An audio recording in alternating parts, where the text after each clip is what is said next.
Hello, everyone, and welcome to the Rundown, where we talk about 2A news and conservative views. I will be your host today, Craig DeLuz, coming at you from the West Coast, the left coast, behind the Iron Curtain, otherwise known as the Sierras. But as we all know, I do not do this program by myself.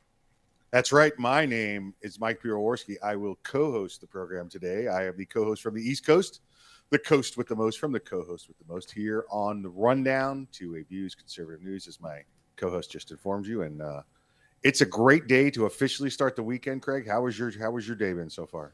It is going phenomenally. It is, well, my weekend began a couple of days ago, or at least attempted to begin it. The attitude, as we talk about, the attitude of the weekend started a couple of days ago, but now I officially get into the weekend, and it'll officially start as soon as we sign off. Very nice. Yes, absolutely. From here, it's straight to another Oktoberfest festival for me. I got 3 more this weekend to hit. Wow. You love celebrating Oktoberfest, don't you? It's my favorite holiday. It's my favorite holiday. I love it. For the viewers, why don't you tell me what is exactly Oktoberfest?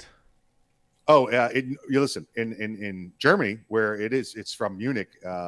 Oktoberfest is actually in September because it celebrates the coming of the fall harvest. But in America, if we celebrated Oktoberfest in September, nobody would go. Right. Wait, it was last month? What happened? It's and then they do a Springfest as well, exactly 6 months later. At the end of March. So nice. Celebrating the successful, or harvest, or the planting of the harvest. I'm sorry. Oh, planting of the crops. Yeah, but I love it, Craig. Oktoberfest is okay. You go to Thanksgiving, right? You get to eat and drink what you want, but all your family's there. Yeah, right? You don't have to have your family there at Oktoberfest. You don't take your family, so it's so fun, right? But I like my family. You're saying you don't have to have your family there. No, I don't like my family, or I don't yours either. I mean, really, I like you don't like my family. That's it. I like your family because they're 3,000 miles away. That works. What's not to like? Exactly right. But then, like Christmas, you give gifts to people, right? But then you're sitting there with your family and everything. Well, at Oktoberfest, we give the gift of beer, right? Here's Oktoberfest, blah, but no family. So again, it works for me. So it works out. Okay, well, good stuff. I am glad you were enjoying your Oktoberfest. I don't know, Mazel Tov. Yeah. Wrong holiday. Yeah. All right. How about a shout out to our sponsors, sir? Let's say hello to our good friends at Hitman Industries. That's hitmanindustries.net, hitmanindustries.net. Listen, I talked to the guys yesterday, day before, saw them, and then talked to them again yesterday. Keep up the good work, folks. They say they hear from you all the time. They hear from you. It's a great thing. So you need a barrel for your rifle, just look them up. They sell them now direct to the public. It's hitmanindustries.net. Our good friends at the California Republican Assembly, fighting a good fight behind enemy lines. Make sure you reach out to them and see how you can support that effort. And then, of course, if you want some awesome tactical gear, some web gear, please reach out to our friends at uscombatgear.com. That's right, folks. These are the people who bring us to you so that we can bring you to them. So please do us a favor. Follow the link to their websites in the description to this program. And if you like what you see, and I'm sure that you will, make sure you drop a few dollars on them and make sure to tell them that the guys over at The Rundown sent you. Also, if you haven't already done so, please make sure to like, share, subscribe. Folks, tell your friends about us. Tell them about The Rundown, 2A news and conservative views. We know the algorithms are doing everything possible to make sure that people don't see us. So we count on you to spread the word. So spread the word. Let them know that they can watch us wherever they watch videos. They can listen to us wherever they listen to podcasts. However y'all want to partake, you can partake. I'm just saying, do it. Do it. Do it now. Just do it. All right. Moving into today's news, big 2A victory. Okay, well, maybe not huge, but a pretty big 2A victory in New York. You know that they recently passed a slew of anti-gun laws preventing carry. Following Bruin, basically what they wanted to do is they wanted to say, okay, well, great, you have a right to carry, but you don't have a right to carry in most places in the city of New York. And one of the places that was deemed a quote-unquote sensitive place was church. They banned the ability to carry firearms in church. And we had told you that many entities or many individuals have decided that they were just simply not going to comply with that, because when you think about where a lot of these mass casualty events involving firearms take place, many of them take place, number one, in places of worship. But also, as soon as you deem a place to be a gun-free zone, it becomes a hot target for those who want to inflict that kind of harm and damage. Well, now, by the way, this week we told you about well, actually, I think it was just yesterday we were telling you about it, about basically folks in synagogues basically saying, churches saying, no, we're not going to comply. Well, now you've got a federal judge who out of Buffalo who has blocked the New York's place of worship gun ban. They've issued a temporary restraining order. Now, mind you, the reason why this is important, even though it's only temporary, judges only issue these when they believe that it is likely that the plaintiffs are going to wind up winning. And that's exactly what's going on here. Is they're basically saying, yeah, we are pretty darn sure that y'all are going to lose this gun, that you're going to win this gun case, so we're going to make sure we get rid of this ban. And Mike, this is a suit that was put forth by the Second Amendment Foundation and the Firearms Policy Coalition, two groups which we are very, very good friends with. And man, they are just handling their business from coast to coast, ain't they?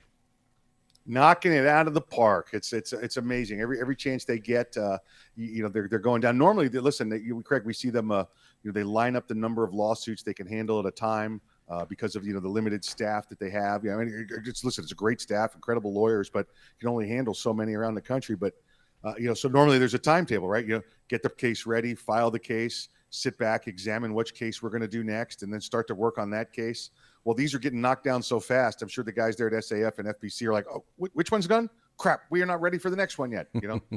So they're just hitting them out, and judges now, because of the new the new process led by Bruin, or given to us by Bruin, of how to examine and how to evaluate these federal lawsuits involving the Second Amendment.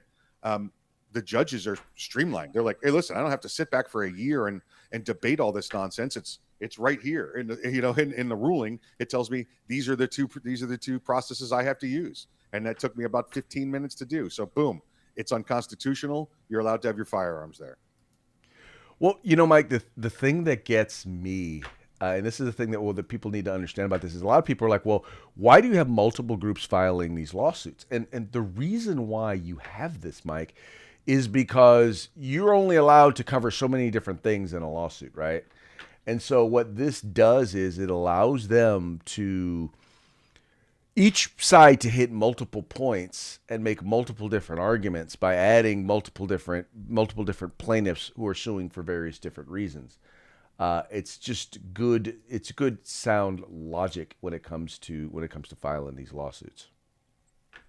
Yes, it does. Listen, again, it's increased assets. It's crosstalk. And remember, you've got. We know FPC is located out of California, and SAF out of Bellevue, Washington, but they're not using attorneys from those locations for all of their cases. They have attorneys there; they're policymakers. But you file a case in New York, you need New York attorneys. You file a case in Michigan, you need people that are licensed in Michigan. They work with these attorneys groups all around the country. And it's a lot better when, again, you team up. You put my expert with your expert, and now you know this and I know that, and let's attack this together. So you find a lot of times on these cases they'll join, or even if they don't join, one will still file an amicus brief on the other's behalf.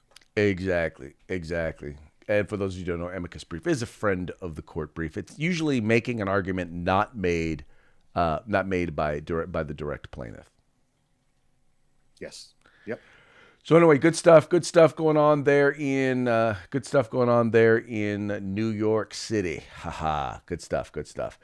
All right, now moving over into I think this is where is this at? This is Michigan.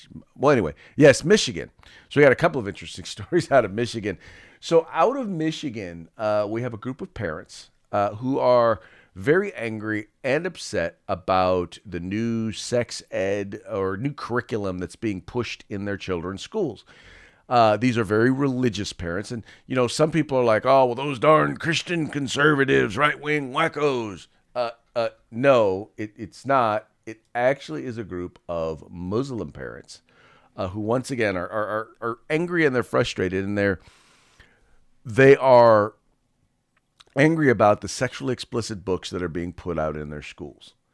And, it's kind of funny because you don't hear a lot, Mike, from the mainstream media talking about the fact that you've got these. I mean, if these were white Christian parents, or even if they weren't Christian, if they were just white, it would be a huge story, and they'd be saying, "Oh, look at them protesting the schools," and yada yada yada. But the fact that it's Muslims, now all of a sudden it doesn't fit with their people o' color tract. Yeah. Yeah. It's interesting story here, Craig, because it's like you say, this is people that you wouldn't, you're not the typical, the angry white person, people arguing about this, right? This is, a Muslim gentleman who is arguing this point.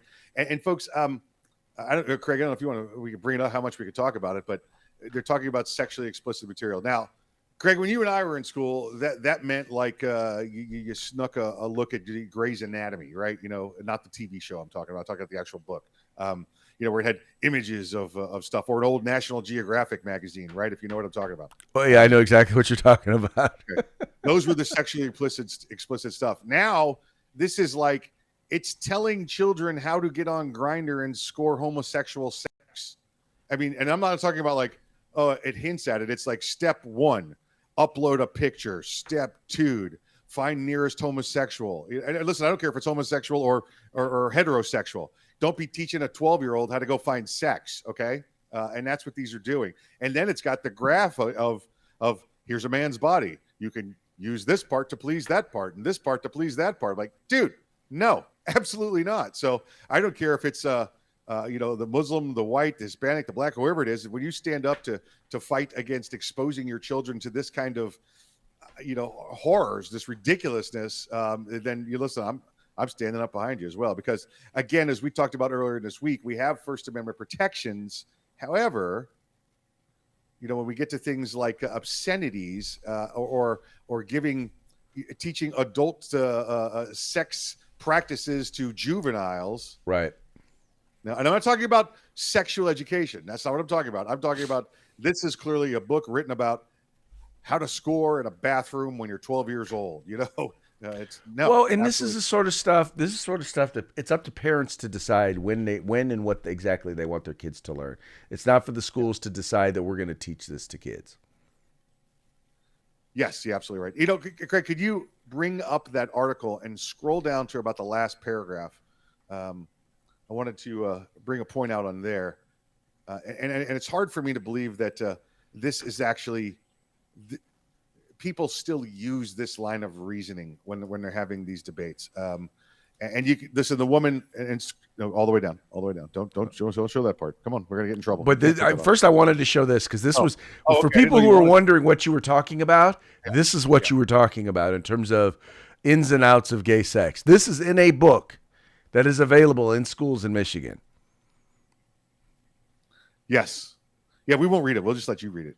And if you're listening to the podcast, just think really hard. Just really bad stuff.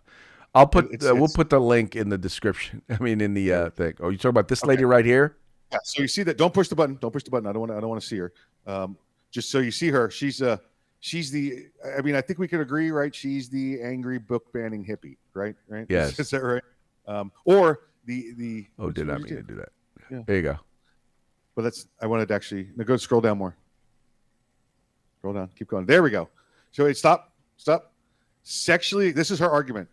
Sexually explicit material, including pornographic and pedophilia material, is available to children in countless school districts around the country. That's her justification for why it's okay in Michigan. Other people are doing it, Craig. Why shouldn't we? Well, I got news for you, annoying old white lady. People are punching old, annoying white ladies. How about we do that too? See, progressive white woman says Muslim Americans in Dearborn are like Hitler because they don't want to have a how-to guide to handies, blowies, and sex apps in a school library. Wow. Anything about handies and blowies, and that's the first time she's ever in years. Look at this woman. Look at this woman. Yeah. Yeah. This is That's why she's ridiculous. This is beyond ridiculous. But once again, Yeah. this is the sort of stuff that people want, that some people want in schools. And yeah, I get it. I get why people are upset, why they're angry, because this is not what's public school. This is not what school is supposed to be about. I really think that a lot of people, Craig, our age, younger, that are hearing about, well, they're teaching, gender studies and sexual items like this to kids, are thinking about what we all had in school. The Right. separate the boys from girls, have the video, and here's this, and how to stay safe, and that's it. No, I agree with that, and a lot of parents, I think, would agree with that, because they don't want to have the difficult conversation, because we have a nation of cowards out there now that are afraid to face their own fears. However, it's not what we're teaching them now. We're not teaching them the same things that you and I got taught. We're teaching how to, again, and I'm not making this up. Don't write me any letters. How to go on a gay sex act and score when you're underage. Yep. Exactly. And yeah, if you want that in your schools, then you do that in your schools. But I don't want that in my schools. I don't want that around my kids. Yeah. And my kids are adults. That sounds like that sounds like something you should get at like a Votex center. I don't think that should be in high school. Yeah. There you go. All right, moving right along. So is there going to be a new COVID mandate? You might have heard that the CDC Advisory Committee got together and voted unanimously to include the COVID-19 vaccination in the recommended childhood vaccinations. By the way, there was an uproar amongst conservatives, or amongst people who are concerned about the vaccine, saying, "Wait a minute, this is going to make it a mandate." And the first thing that the CDC said was, "No, this does not make it a mandate." The challenge, though, is that some school districts, some states, actually have whatever the CDC recommends as a requirement as required vaccines in order to be allowed into public schools. Right now, the only states or only places that are planning on requiring the COVID vaccine for entrance into schools, California, which they suspended the requirement for 2022, but right now it's projected to go in place for 2023, and the District of Columbia. Now, Mike, this is dumb for several reasons. First and foremost, we're beyond COVID right now. All right, not only are we now beyond COVID, but if you actually go back and you look at it, the risks, in particular for young males, are greater with the COVID vaccine. Adverse reactions. You have a greater likelihood of an adverse reaction from the COVID vaccine as a young male child than you do from actually getting COVID. It really doesn't make any sense to me why they are requiring this in a day and age where the pandemic supposedly is over. Well, it's the mob thinking, Greg. Right? Listen, we want to. The CDC has said this. The current administration has said this. We want everybody to get the vaccine. They start carving out little niches and saying, over 70 with other illnesses, or children under 6. They start saying these are the ones we want, these are the ones we don't want.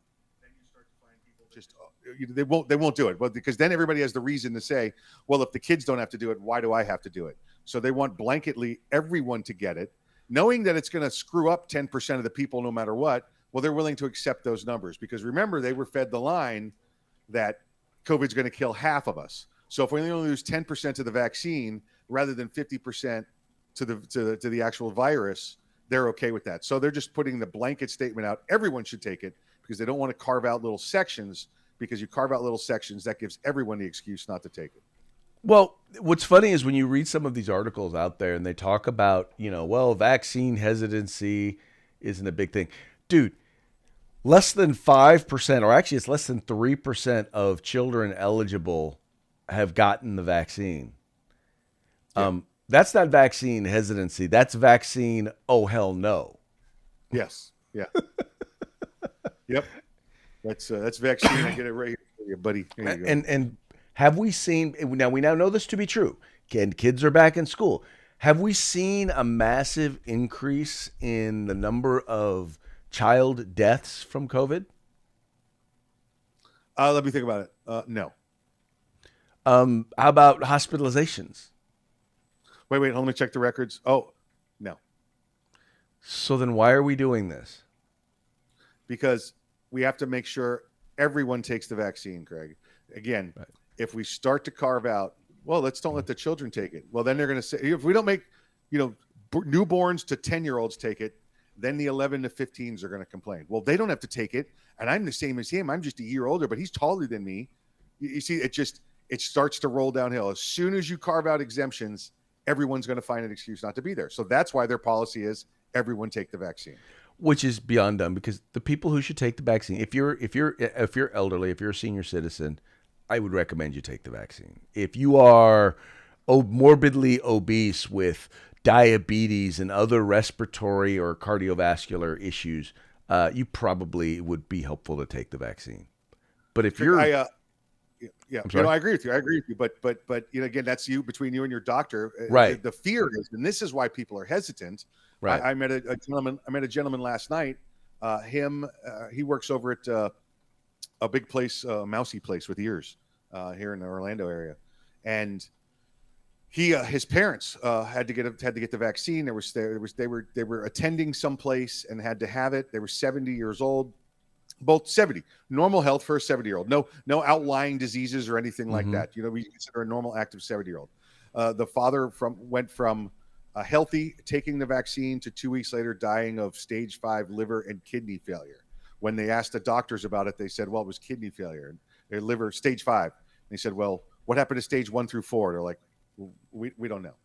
And the hospitals and the doctors not even giving real reasons for the death. And this happened within the past 6 months.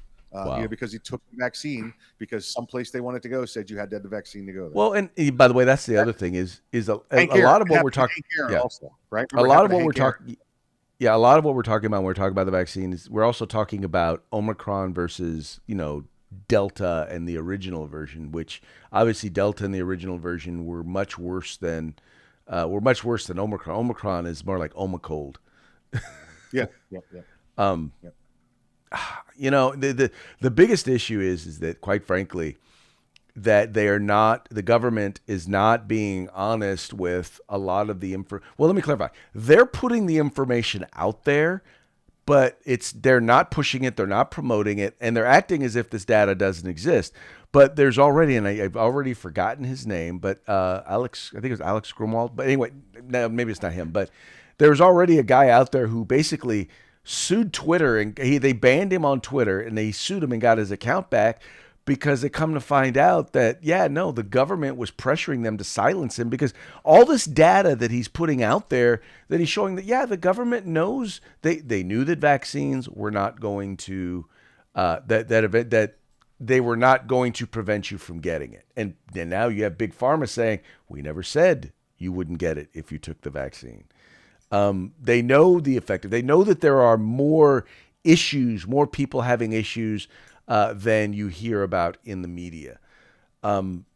Once again, it's still probably, in many cases, they are saying, even he's saying, it's still probably depending on the group that you fall in, it's still less than if you had gotten full blown COVID, the older versions. But the problem is that when the government doesn't trust us with the information, when the medical community doesn't trust us with information, then it leads us to not trust them. And we don't know what they're not telling us, and that's the big problem right there. I'm not sure it's the medical community. I think it's the federal government. Oh no, it's pressure on the medical community to restrict that information. There are many people in the medical community, like Dr. Fauci, who believe that they know better than us, and a lot of that is a. And I'm not saying everybody in the medical community, but there are a lot of people in the medical community who are like, let's not give them all the information, because if we give them all the information, they may not make the decision that we believe they should make. Right. And listen, when you say Dr. Fauci to me is an agent of the government. He acts on their behalf. Being a doctor is secondary to him. I'm talking the government restricts that information, and now they do go to local hospitals, ones that receive state and federal money, and say, remember, we don't talk about the reason. Rule number one about COVID is we don't talk about the reason for death of COVID. Remember. So well, it's then there's also the medical organizations like the what is it, the American Medical Association, the pediatrics. Once again, many of these are once again our folks who are those are non-governmental agencies, but they're liberal groups of doctors who have, in my opinion, kowtowed to many in the left-wing government. Absolutely right. Yeah, absolutely right. All right, for this next story, all I can say, Mike, is everything tastes good with bacon, as long as it's not Kevin Bacon. I saw this story on Breitbart, and I was like, oh, no, they didn't. This is a story. Basically, it says, Michigan cannibal found guilty of killing a man named Kevin Bacon. So just read here. A Michigan cannibal has been found guilty by a judge of first-degree murder for killing and mutilating a man named Kevin Bacon. The conviction of Mark Latunsky, 53, was issued by Judge Matthew Stewart on Wednesday after a rare degree hearing where the judge had to decide whether the cannibal was guilty of first-degree murder, second-degree murder, or manslaughter. MLive.com reported. The ruling comes after only a day and a half of testimony. I don't know how interesting the story is, Mike, except for the fact that it's about a cannibal eating Kevin Bacon. Oh, all the fun bacon jokes. This guy, this 50-something-year-old whack job here, goes on one of the gay dating apps and, he goes on one of the gay dating apps and meets this kid. He's 24, 25 years old, the day before Christmas or something, and takes him back to his house and kills him, hangs him up by his feet in the basement with his throat cut, bleeding him out. And then the cannibalism part is because he had a little bit of wiener schnitzel. You know what I'm saying? And then they had then the family couldn't find the guy. They went back to the dating app, led him straight to this house, and they found the poor victim there in the basement. Okay, thank you for taking what was otherwise a humorous story and making it nice and gruesome. Thank you. I appreciate that. Yeah. Anytime. Glad it could be of help. Folks, just once again, just goes to show. By the way, this is a dating app, by the way, that those books in that school were teaching children how to get on. Let's tie it back. Yes. Yes. By the way, I did that whole explanation, Greg, just so I could say wiener schnitzel. Just so you could say wiener schnitzel. Yeah. Mike, you are a bad, bad man. Wiener schnitzel. All right, let's move on to our parting shot. The other day, you heard a story. We were talking about Stacey Abrams and the fact that she actually insinuated that abortion is good for the economy. That, well, hey, if of course there's inflation and you're concerned about inflation if abortion affects inflation, because if you have kids, everything's going to be more expensive. Well, the Babylon Bee did not hesitate to jump on that story. Here you have a picture of Stacey Abrams in the grocery store, and it's once again it's got the little Babylon Bee logo on it, and it says Stacey Abrams spotted at the grocery store, reminding parents this would all be cheaper if they aborted their kids. I think that Stacey Abrams believes that it's okay to abort a child through about the 20 or 21st trimester. Oh, yeah. No, she definitely would, if she could, would advocate for post-birth abortion. Yes. Yeah. Not a doubt in my mind. Not a doubt in my mind. Which, by the way, folks, just so you know, if you want to really deal with inflation, there's a way in which to do it. As noted here, cheaper gas, lower grocery store prices are available at a voting booth near you come November. There you go. Or now, And because for many of you are actually already have your ballots in hand. Just know that there are folks on there who want to charge you more, who want to raise your taxes, who want to increase regulation, which will in turn increase the cost of the products, goods, and services that you receive. There's also a party who, by the way, wants to let you raise your children the way you see fit. There's a party that actually wants to cut your taxes, cut regulation, cut your cost of living, and you have a choice between the two, betwixt and between the two. Don't make the wrong choice. Don't vote Democrat. Just saying. I'm not saying. I'm just saying. Of course, Mike, there is also this one, which I think will show you kind of the difference between voting Republican and voting Democrat. If you vote Democrat, well, you can wind up like California, right? Where basically you have Newsom. He promises that there will be enough electricity for all Californians after everyone moves to Florida. Okay? It kind of makes sense, but I do have a question though, Craig. I do have a question. Why is the bear licking his ear? Oh, that's a Biden bear. It's a Biden bear? That's a Biden bear. He's mistaking the governor for a 12-year-old little girl. It's just a little tongue in the ear action going on there. Yeah. Yeah. That makes sense. Oh, okay, Mike. Let me say our howdies and departures of the week here for to our good friends over at Hitman Industries, hitmanindustries.net. You got yourself an AR in the past 5 years, like I said, probably have one of their barrels already. But now, if you need one for your own build or you want to rebarrel that rifle, go to hitmanindustries.net. Listen, we got our good friends over at the California Republican Assembly fighting the fight behind enemy lines. Please reach out to them, help them any way you can. Dollar bill. You know what I'm saying? And then you want some awesome gear, some tactical gear, some web gear, some nylon gear, go to our good friends over at uscombatgear.com. And why does he know it's good combat gear? He's a combat soldier too. Exactly. He knows the good stuff. So get the good stuff. Go to uscombatgear.com.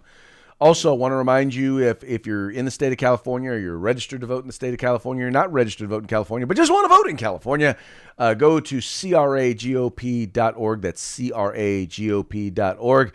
Click on the endorsements and you'll find out who to vote for, the real conservatives, the Republican wing of the Republican Party there in California. Check them out. Folks, we very much appreciate you tuning in. We hope that you have a fun weekend. Hopefully you get a chance to send a few downrange. But if not, hopefully you get a chance to throw back a few. Or maybe you just get a chance to chill. However you choose to spend your weekend, I hope you get to do it that way. There you go. Do and that. With that, we will call it a day. See y'all on Monday. Wiener Schnitzel.